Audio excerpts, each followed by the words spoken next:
let's go back to 1991.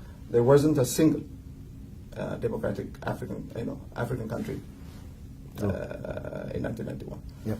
But over the in the course of the 27 years since, we have scores of African countries that are democratic by international standards.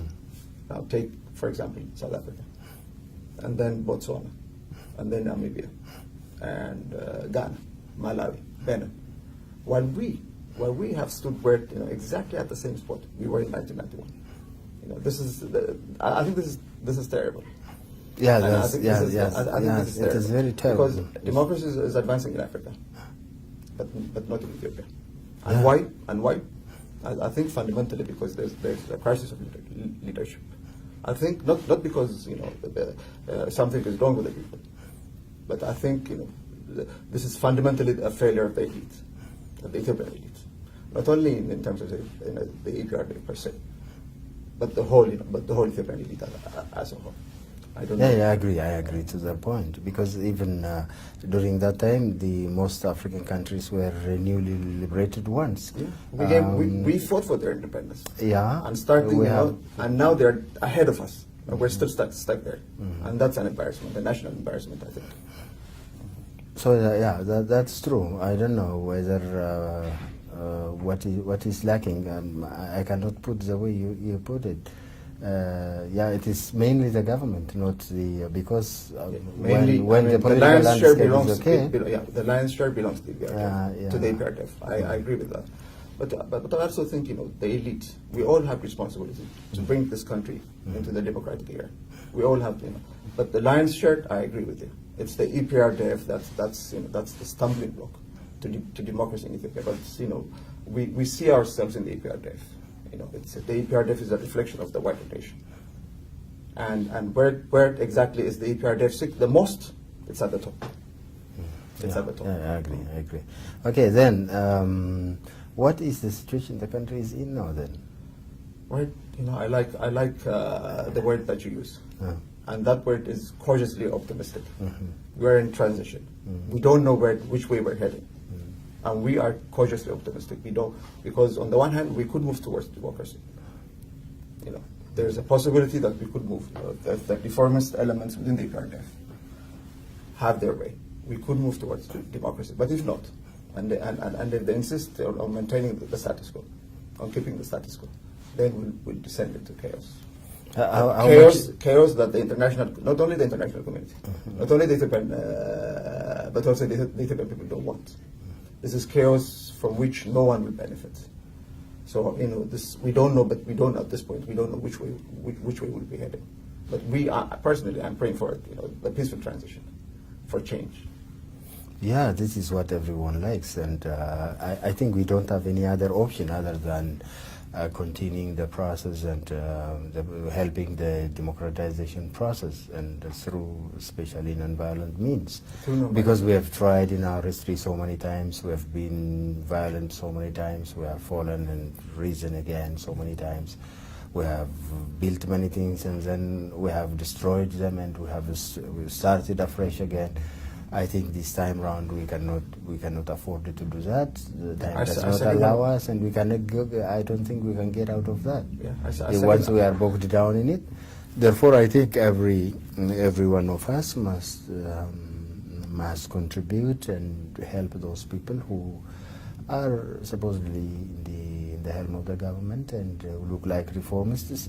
Therefore, I think to make the reform genuine, the process of democratization must be assisted from every corner, including other countries as well.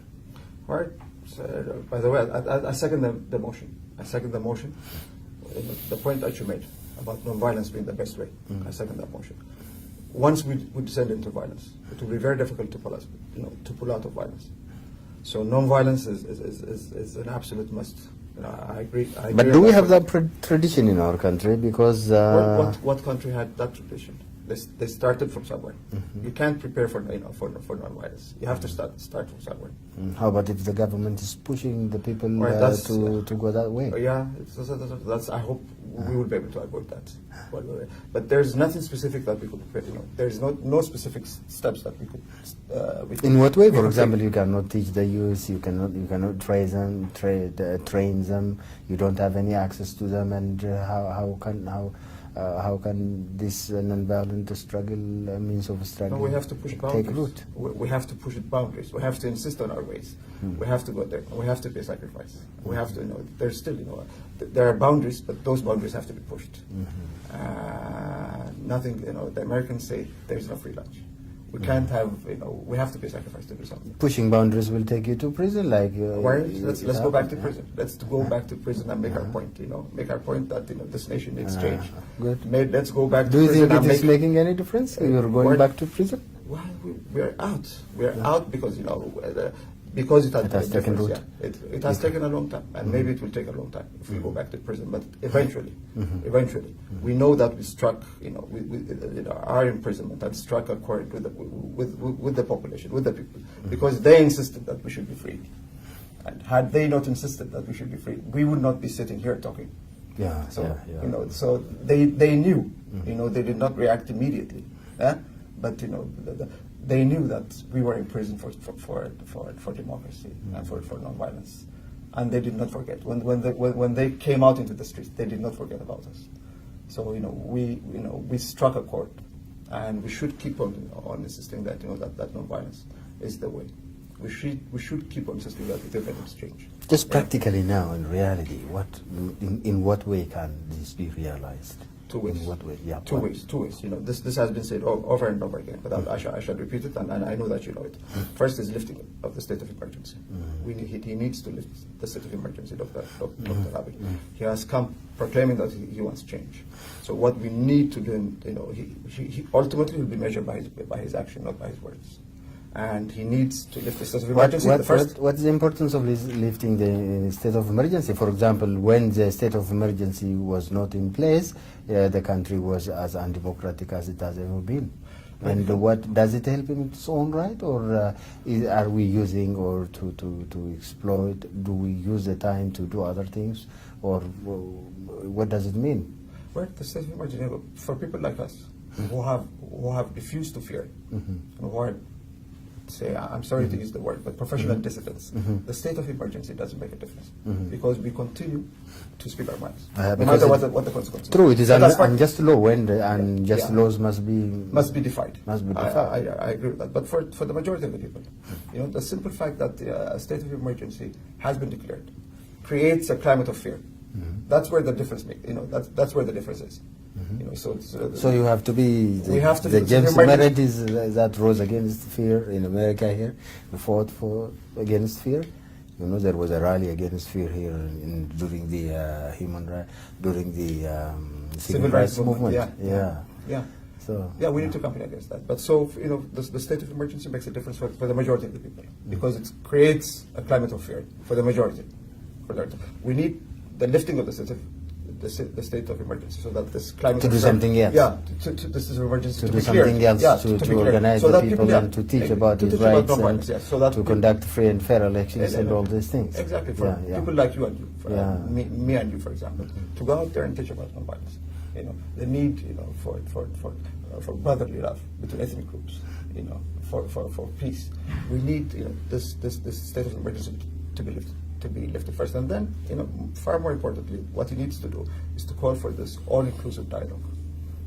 We need to bring into the process not only those organizations that are in the legal area, that are legal organizations, but those organizations that have been branded as terrorist organizations.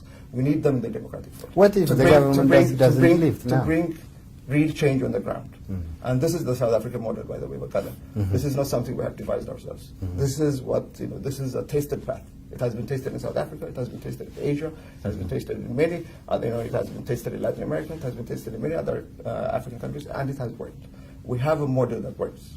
We just need to bring it to Ethiopia and implement it, with slight adjustments to our situation, and it will work.